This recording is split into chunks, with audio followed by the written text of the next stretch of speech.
Starting next month, I'm moving to my family home with him. I could hear mocking laughter over the phone. I let out a deep sigh. Just because we bought a new house, they think they can just move in? How much more condescending can they get? Now I won't have to do any housework. Once I'm there, I'll make sure you do a lot for me. With that, Catherine hung up the phone. I looked over at Bob sitting next to me. He had an angry expression on his face. If she wants it that way, just let her have it. Yeah, you're right. We decided to let her have her way if she wanted it that badly. On the moving day, I was enjoying a rare date with Bob. Checking my cell, Catherine had called me like the devil 27 times. Oh, she must have found out. With that thought, I smirked and Bob noticed and smiled back. Then, right on cue, the phone rang and I answered. Hey! What the hell is this? Hearing her panicked voice, we both laughed out loud. My name is Nancy Smith, a 49-year-old working mom. I have a daughter named Emily. Soon after Emily was born, I found out my husband at the time was cheating, and we divorced. Since then, I've been working hard to raise Emily by myself as a single mother. You're doing great at work. But don't push yourself too hard. That's when Bob, my coworker, reached out to me. He always helped me with my work and brought me things like coffee. He was always considerate and looking out for me. Why are you so kind to me? Well, to be honest, I'm in the same boat with you. It turns out, he's also a single father raising a daughter. Moreover, he too had been cheated on by his wife, who ended up leaving their daughter behind when she left. Seeing our similar circumstances, he took special care of me. Realizing we were both in the same situation brought us closer in no time. I'm Catherine Smith. Nice to meet you. I'm Emily. Emily, you're adorable. When we introduced our kids, they instantly became friends. At the time, Catherine, who was 9, kept saying how cute 5-year-old Emily was, and Emily looked up to Catherine. Catherine keeps saying she wants to live with her new sister and a new mom soon. Wait, does that mean? Yes.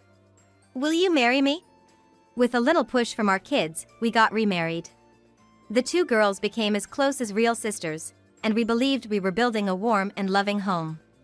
At least, that's what I believed. Our family was harmonious at first. However, things started to strain when Catherine entered middle school. The once kind Catherine started to live recklessly. She would hang out without studying. Despite being in middle school, there were times she would come home later than us after work. Catherine! Where have you been?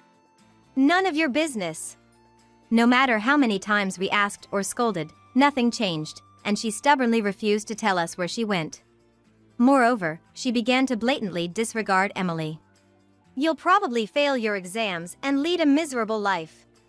After all, you're her daughter. Catherine! What are you saying? To make matters worse, Catherine began stealing Emily's belongings. Among them was a cherished pendant Emily received from my late mother, and I reprimanded Catherine. I just borrowed it. It's probably cheap anyway. Catherine! Listen! You're not even my real mom. Those words pierced me to the core. Catherine! Enough is enough. Instead of me, Bob reprimanded Catherine. Even after that, Catherine kept on harassing Emily, but Emily seemed unfazed. I have things I want to achieve, so I'm prioritizing my studies right now. I don't let what Catherine does bother me too much. Emily began to have dreams and started to study hard. Being a girl who didn't get too attached to material things, she seemed okay even when Catherine took her belongings. Sure, when the pendant was taken, Emily looked like she was about to cry, but she forgave Catherine once it was returned. That being said, it felt like it was only a matter of time before the two clashed. Bob and I were at a loss, not knowing how to navigate this precarious situation. I wonder if I did something wrong. Even if it's her rebellious phase, did I upset her somehow? No, Nancy, you've done nothing wrong. In fact, I'm grateful to you. You treat Catherine just like you treat Emily. So, don't worry about it. We talked almost every night, but Catherine's attitude remained unchanged. We didn't want to think our remarriage had been too early. We constantly racked our brains, trying to figure out a solution. Unbeknownst to us, our daughter was watching our struggles. Time passed, and while Catherine continued her carefree college life, Emily, now in high school, juggled work and studies, considering her job as another form of education. Although the two sisters were polar opposites, Bob and I treated them equally. I always treated Catherine as my own daughter, but she remained cold towards me. Catherine, how's college going? It's none of your business. Don't act all chummy. Just give me money. We did allow Catherine to live on her own near her college. But she frequently came home, always demanding money whenever she did. Lately, there were rumors that she was seeing multiple men. What are you doing? One day, I heard Emily shout. Emily, who rarely raised her voice, made me rush over in concern. What happened? There stood Emily, clutching her bank card, and Catherine with an annoyed look. Catherine tried to steal my bank card. Apparently, when Emily came home from her job, Catherine was in Emily's room with a bank card that was supposed to be locked in a drawer. She immediately raised her voice and took back her bank card. That was the earnings Emily had deposited in the bank for her future. The fact that Catherine tried to take such money is what angered Emily and caused her to shout. Catherine, do you realize what you've done? Quit acting like you're my mom. Who do you think you are? A voice I had never heard before, deep and furious. I turned to see Bob, his face red with anger. Get out. Dad, I'll pay for your living expenses and college tuition. But never show your face here again. Upon hearing Bob's words, Catherine left. Afterward, she dropped out of college and disappeared. This incident deeply saddened Bob. I might have been too harsh. I was already feeling guilty for the trouble she caused Nancy and Emily, but the thought of her trying to steal money made me lose my temper. It's okay. She's strong and can survive anywhere. I believe that. I said, trying to comfort him, but I too was worried. I just prayed that she was okay. All I could do was pray for her well-being and tried to comfort Bob. Years later, Emily became independent, and Bob and I were enjoying our life together. Hey, Nancy. About that idea we discussed. Yeah, I think it's a good idea. At that time, we were planning to buy a new house. We had been living in Bob's family home, which was quite old and inconvenient. Though it was close to the elementary school Emily attended, it was far from the train station, and we needed a car to go to the supermarket. So, we decided to buy a new place. While looking at potential houses. Wait, aren't you the woman who acts like my mom? Huh? No way, Catherine! We ran into Catherine. She had dyed her hair bright red and was wearing heavy makeup. She was decked out in flashy jewelry, giving a blinging impression. However, the clothes she wore had good taste and suited her. Next to her was a man, laughing with a carefree attitude. What? You know Catherine? Yeah, I told you, didn't I? About the lady who acts like she's my mom without being related by blood. At Catherine's explanation, the man showed an unpleasant smirk. I couldn't help but frown. Either not noticing or not caring about my discomfort, the two flashed mocking smiles our way. Oh, this is my boyfriend, Jacob. Hey there. Yeah. I responded curtly, almost involuntarily. I heard Jacob mutter under his breath, "She's uptight. Must be because she's an old lady." You just came out of the real estate office, right?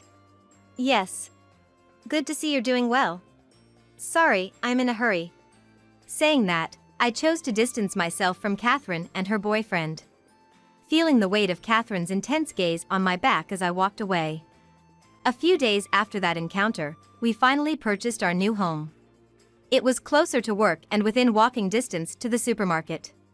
We were excitedly preparing for the move. Then, I got a call from Catherine. It's been a while. I heard you bought a new house. You're getting ahead of yourself, aren't ya? Catherine rambled on, dominating the conversation. Feeling Bob's gaze on me, I put her on speakerphone. After listening to her for a while, she suddenly burst into laughter and said something unexpected. Next month, Jacob and I are gonna move into the family home. Her laughter over the phone sounded mocking. I sighed deeply. Moving in right after we bought our new place. Just how much did she look down on us?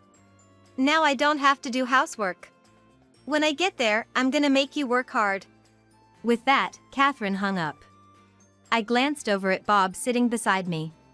He had a furious look on his face. If she wants it that way, let her have it. Yeah, you're right. If that's what she really wants, we thought, we'll let her have her way. And then, on the moving day, Bob and I were enjoying a long overdue date. I casually checked my phone and found out Catherine had called me like the devil 27 times. Guess she found out. Chuckling at the thought, Bob noticed and smiled too. Just then, the phone rang again, and I answered. What's the meaning of this? At that flustered voice, we all burst out laughing. Why are you laughing?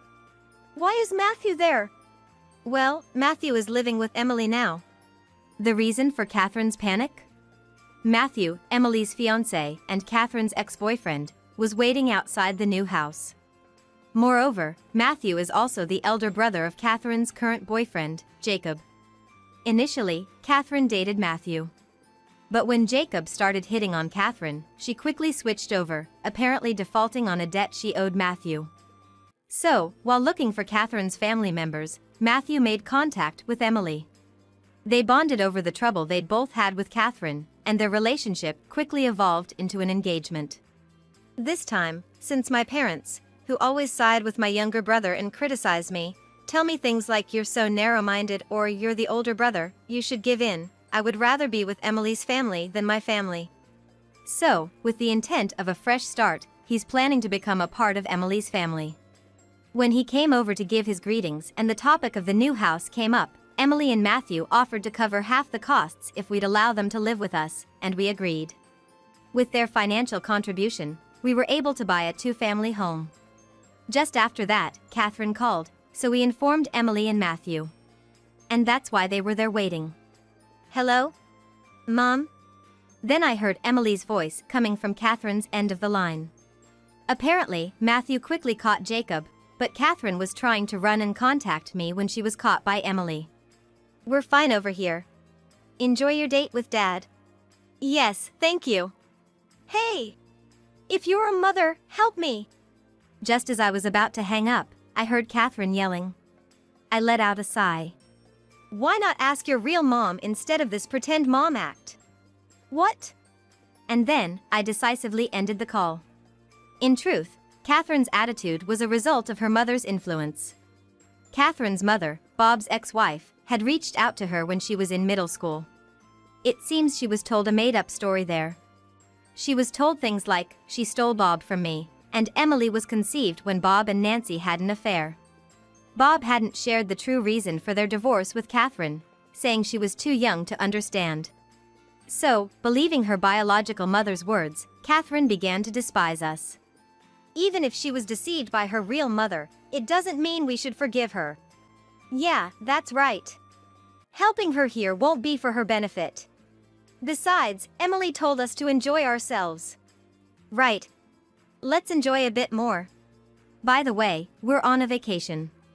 When we remarried, due to work being so busy and the challenge of traveling with two kids who weren't quite settled yet, we never went on a honeymoon. That's why Emily gifted us this trip. We planned to thoroughly enjoy our time together and then head back to our new home. Even though I was a bit concerned about Catherine, I decided to prioritize our vacation. Welcome back, both of you. Welcome home, Bob and Nancy. We're back. Thanks for taking care of things while we were away. Upon returning from our trip, we were greeted by Emily and Matthew. Catherine and Jacob were nowhere in sight. What happened to those two? Oh, we sent them off. Apparently, Catherine and Jacob were placed in live-in job positions. Catherine was sent to a ranch owned by one of Emily's acquaintances, and Jacob to a factory owned by one of their relatives. That relative apparently didn't think too highly of families that favored Jacob, but they gladly agreed to take him in this time. He told me he's gonna whip some sense into him, Matthew said with a bright smile. I couldn't help but laugh along, seeing his reaction. Why did you send Catherine to a ranch? Well, She always used to say she'd never want to work on a farm, sweating in overalls and dealing with cows. So, I thought I'd let her experience just how wonderful that kind of job can be. That ranch, it turns out, belongs to Emily's old part-time work buddy's family. Back in the day, Catherine would deliberately come to their workplace just to tease Emily and even bother her coworkers. As a kind of payback, she got dumped at the ranch. The family of Emily's old coworker is well aware of what Catherine has been up to, so they're keeping a close eye on her and making sure she works hard. We also made sure to punish the root of the problem. The problem, Matthew's family, ran a business and was fairly wealthy. However, apparently, Matthew spread the word about the recent events to various companies and neighbors, causing their reputation in the community to plummet quickly. As a result, their business started failing, forcing a change in leadership. Pressured, his parents apparently fled in the night. On the other hand, Catherine's mother lost her source of income and was pursued by debt collectors, eventually going missing. As a result, Catherine was completely abandoned. Bob and I heard this story while the four of us were having tea. Oh, right. We got some souvenirs. We got something separate for the office, so you guys should enjoy these. Awesome. Thank you. As soon as we brought out the souvenirs, their faces lit up in joy. Seeing their reactions, Bob and I exchanged glances and laughed, thinking how they were becoming quite the pair. How's the business going? It's going well. We're all set to welcome both of you. Actually, right after graduating from college, Emily and Matthew became co-founders and started their own company. Starting a business had been Emily's dream for a long time, and she had been saving up for it. When she began dating Matthew, who also wanted to start a similar company, they decided to venture together. And now, Bob and I have been recruited to start working there next week. I intend to fully utilize all the experience I've gained over the years. A little while after the company settled down, Emily and Matthew decided to get married. Congratulations, Emily. Emily, you look stunning. Thanks, both of you. On the wedding day, most of the invited guests were familiar with the couple's struggles, and everyone was showering them with blessings. Among them were the old co-workers and their families from Emily's part-time job. Isn't it getting noisy? Oh dear, I wonder what's happening. In the midst of this festive atmosphere, I noticed a commotion near the entrance. As Bob and I approached. Bring out those two! You're my father, you should help me! Catherine shouted. It seems that the ranch owners who were supervising Catherine had loosened their guarding since they attended the wedding. She had secretly followed them and found out about the wedding venue. As Catherine, who had been making a fuss, noticed us, she approached with a fierce and angry look on her face. Bring them out! You're my father, you should help me! But Bob gave her a cold stare. With a look from Bob that she had never seen before, Catherine was momentarily silenced. You were once my daughter. What do you mean were? I still am. But I can't forgive what you did to another daughter and wife I deeply love. And, though I intended to keep this to myself, I've always disliked how much you remind me of her deep down. What? Bob's words stunned Catherine. I had always been Bob's confidant regarding this matter. It seems that when Bob broke up with Catherine's mother, there was a huge fallout. On top of that, he apparently faced some very harsh words. She's my daughter, but every time I see Catherine, I'm reminded of her, even to the point of feeling hatred. Bob had confided in me. He had hidden this for so long because he was her father. I tried numerous times to reset our relationship. I've always tried to think of your future and interacted with you accordingly. But you never listened. Frankly, I've been disappointed in you. Now, I never want to see your face again. Catherine seemed at a loss for words, just staring at Bob. She probably thought somewhere deep down that Bob would never abandon her. That's how wrong my sister was. Just then, Emily and Matthew came over. Catherine shot them a dirty look, but Emily and Matthew seemed completely unfazed. We ignored what you did to us for a while because it wasn't worth our time, but honestly, you were so annoying. And after you caused trouble at our part-time job, we decided we're not gonna let it slide anymore. I feel the same way. Even if my parents pushed us to date, I was hurt when I was betrayed. Thanks to that, I met Emily. That's the only thing I'm grateful for." Hearing their words, Catherine opened her mouth to retort, then abruptly shut it. Under normal circumstances, she might have had some complaints. But the rejection from Bob must have deeply affected her. She seemed to be struggling to find words. "Let's go back, everyone. We really want you all to join the celebration." As if Catherine was never there, they moved on with cheerful faces, leading the way back to the venue. Before I followed Bob's lead to return, I turned back to look at Catherine. "I truly loved you as a daughter. But it's impossible now." After saying that, Bob and I left the scene. Later on, Catherine was escorted out by the security guards. "Do you think I was too harsh?" Bob asked. "Not at all. Parents are human too," I reassured. "Right." "Now, let's celebrate Emily and Matthew's marriage?" Bob nodded in agreement. And then, to celebrate Emily and Matthew's wedding, we walked forward with our heads held high. Since then, we've been living in a duplex with Emily and Matthew. Recently, we found out Emily is pregnant. Currently, our whole family is supporting Emily. "Is it a girl? Or a boy?" Bob is already so excited about the upcoming grandchild, buying this and that, and it's leaving us all shaking our heads in disbelief. I wonder if he'll faint from happiness once the baby is born. "Oh, by the way, the money I lent out came back safely." According to Matthew, their debts have been fully paid off. However, it turns out they both had caused trouble elsewhere, so they're gonna be working their tails off for a while. Especially Catherine, who, having run away once, is now being worked to the bone to ensure she doesn't muster the energy to escape again. We likely won't see her face around us anymore. By the way, Matthew's parents, who had fled in the night, were caught by debt collectors, and Catherine's mother got arrested for marriage fraud. "Finally, that's settled." "Yeah, it sure is." With all the troublemakers gone, we genuinely laughed. Fast forward a few years. Since then, Emily gave birth to vibrant twins. They're both so lively, always getting into mischief. Then, how about we take them to an amusement park next time? They'd love that. While Bob played with the twins, we planned the outing. Our relationship with the couple remains cordial. We believe we're maintaining a perfect distance without being too intrusive. It's okay to have fun, but don't overdo it and hurt yourself, okay? I'll be fine, don't worry. If you wear yourself out, you can stay at home by yourself, Dad. "Oh, give me a break," Bob exclaimed, making everyone laugh. The twins keep us on our toes daily, and it's a whirlwind. But being kept on our toes like this doesn't bother me at all.